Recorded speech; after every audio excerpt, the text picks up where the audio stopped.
Hey everyone, welcome to week 5 of our distance learning. For math, we are going to be dividing decimals this week using the standard algorithm for division. But before we dive into that, we actually wanted to show you a cool trick that you can use with equivalent fractions that kind of helps you recognize the relationships between the numbers. So I'm just going to do a quick review on equivalent fractions, and then I'm going to give you a couple of examples that show you how to use equivalent fractions when you're actually dividing the numbers, and then you can use that for your work later this week. All right, let's go ahead and get started. Now remember, the whole point of working with equivalent fractions is finding ways to represent the relationship between the whole and part of the whole in different ways. I'm going to use 1/3 as my example to try and explain that idea a little bit better, okay? So if I have one whole and I shade in 1/3 of it, and I want to find another way to represent that relationship, I want to split it up into smaller pieces, what you can do is multiply the numerator and the denominator by the same number. So I'm going to use 2/2 as an example. And the reason we can do that is because 2/2 is another way of writing 2 divided by 2. And anything divided by itself is just 1. So if I have 1/3 times 1, remember, anytime you multiply any number by 1, it's just going to be that number. So I'm not increasing or decreasing 1/3, but by multiplying it by 2/2, it allows me to represent that relationship between the whole and part of the whole in a different way. So when you multiply, remember, go straight across when you're multiplying fractions. So I would do 1 times 2 equals 2. And 3 times 2 equals 6, and that will give me 2 6. And I can draw that out. So if I have a whole and I split it up into 6 pieces and I shade in 2 of them, as you can see, it still takes up the same portion of the whole. And because it still takes up the same portion of the whole, the relationship stays the same. It's just another way to write it. It's another way to split the whole up into smaller pieces. We can do the same thing if we do 1/3 times 5/5. Again, 5/5 is just another way of writing 5 divided by 5, which is 1. And so if we do 1/3 times 5/5, we'll get 5/15. I have one whole, and I split it into 15 sections, and I shade in 5 of them. It still takes up the same portion of the whole. It's just another way to represent that relationship. What's cool about this is that you can apply it to decimal division by setting up your division equation as a fraction and then multiplying by factors of 10 to get your decimals to become whole numbers. So I'm going to use the example 12 and 3/10 divided by 4 and 1/10, so 12.3 divided by 4.1. But before I set up the equation, I want to make one thing very clear. Anytime you multiply any number by a factor of 10, what it's essentially doing is shifting the decimal point one place to the right. So, for example, if I have 12.3 times 10, when I multiply by 10, what that's doing is shifting the decimal place one place to the right. So, 12.3 becomes 123.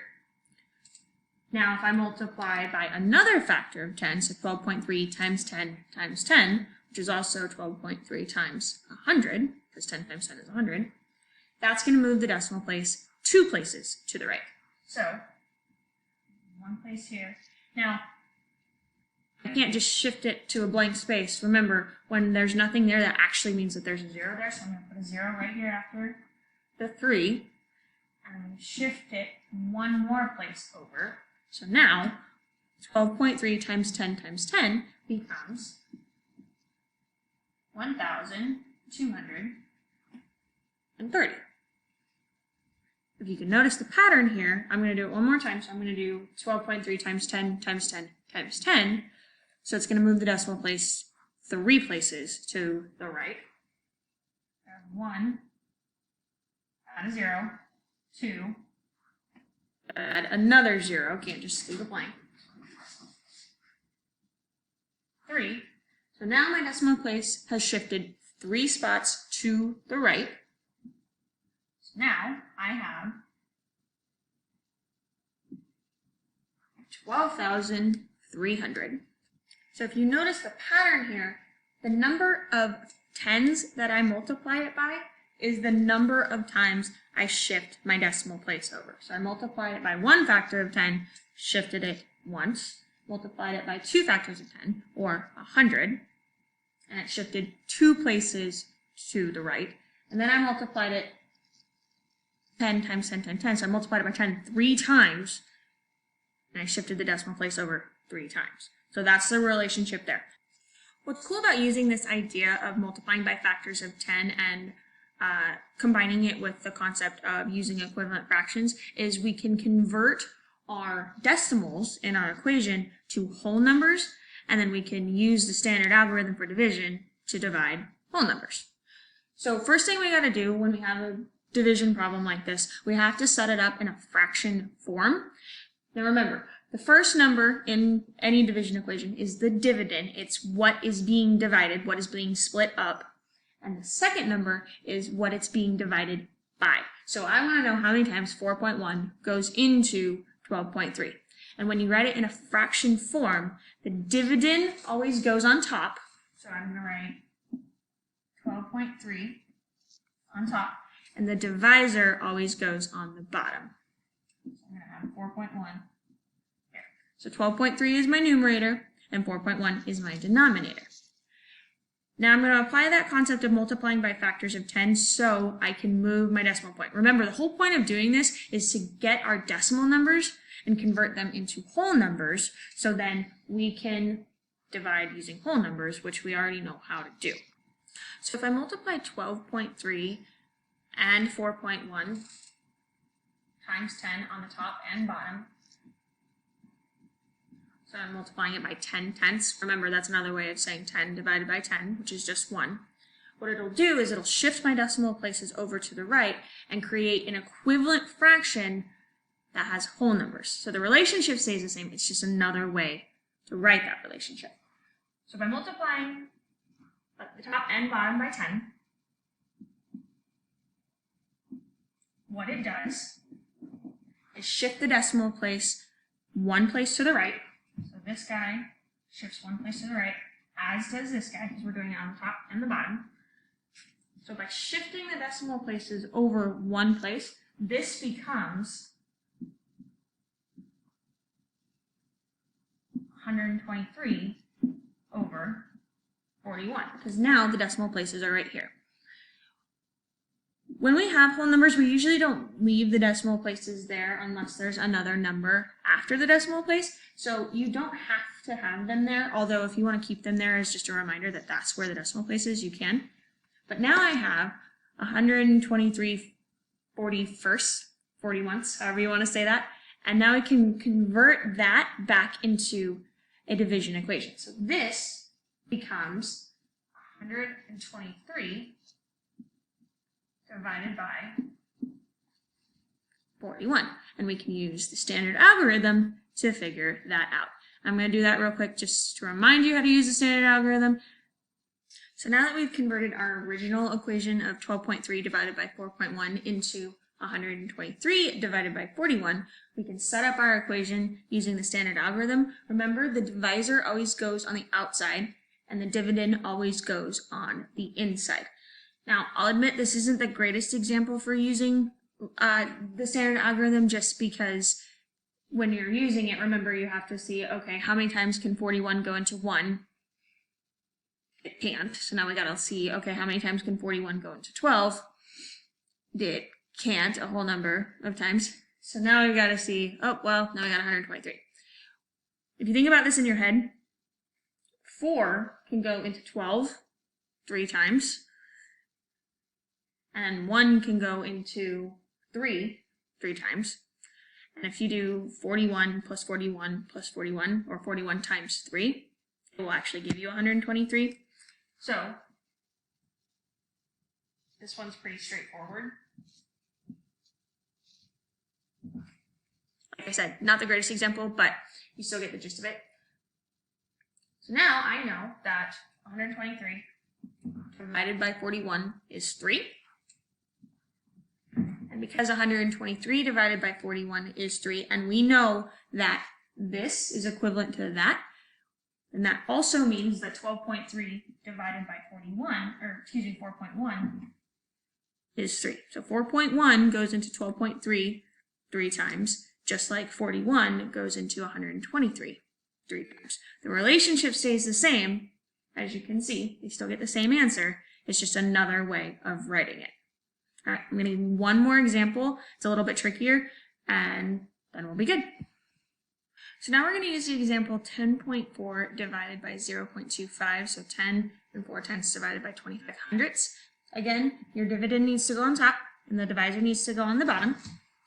I'm going to do the same thing I did in the last example, where I multiply by factors of 10 on the top and bottom, and by doing that, it shifts this decimal place over one spot, and this decimal place over one spot. So now I have 104 over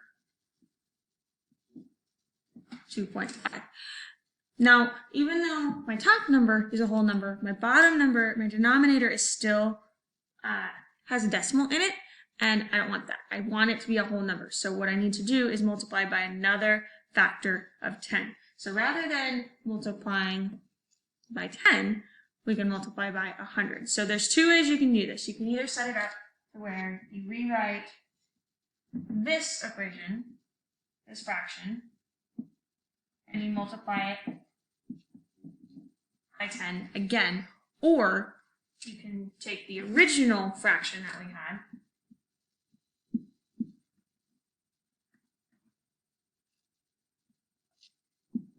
and multiply the top and the bottom by 100. Either way, you're still going to get the same answer. I'm going to do this one. Since I already did the work up here, I might as well just use what I already did and multiply it again. But it's good to keep in mind that if you recognize that you're going to need to move your decimal place more than one place over, instead of multiplying by 10 over and over again, recognize that, oh, I know this one needs to go over 2 places, so I need to multiply by 2 factors of 10, which would be 100. Keep that in mind. So like I said, I'm going to take what I already did, and I'm going to multiply by another factor of 10. So if I do 104 times 10, that's going to give me 1,040. Remember, the trick, whenever you multiply something by 10 and you already have a whole number, you can just take your number and add a 0 at the end. That's a cool trick. But you're still going to be shifting the decimal place over on the bottom. So by multiplying 2.5 times 10, this decimal gets shifted one place over to the right, so 2.5 becomes 25. So now we can use the standard algorithm and do 1,040 divided by 25. I'm going to do that real quick. All right, so I have 1,040 divided by 25. If I'm looking at this, I know 25 cannot go into 1. I know 25 can't go into 10. But 25 can go into 100, which is really close to 104. And now it can go in 4 times. So I'm going to subtract that 100 from 104. I'm left with that 4. Bring that 0 down. I know 25 can only go into 40 one whole time. So 25, put my 1 there, subtract. I'm left with 15. Now remember, whenever you have a remainder that is less than what you are dividing by, and you're using the standard algorithm, you have to put a 0 in the last place so you can account for that remainder, and you can write your remainder as a decimal. So I'm going to do that right now. So I'm going to put my decimal here, and here, and add a 0, bring it down, and now I have 150, and I know that 25 can go into 156 times. There. Now I have no remainder, so that means that 1,040 divided by 25 is 41.6, which means that 10.4 divided by 0.25 is also 41.6. I want you to use this when you're doing your work for this week. It's really helpful, and remember, the relationship stays the same, regardless of if you do 10.4 divided by 0.25 or 1,040 divided by 25. You're still going to get the same answer because the relationship stays the same. All right. If you have any questions, let us know. Otherwise, good luck, and we'll talk to you soon. Bye, guys.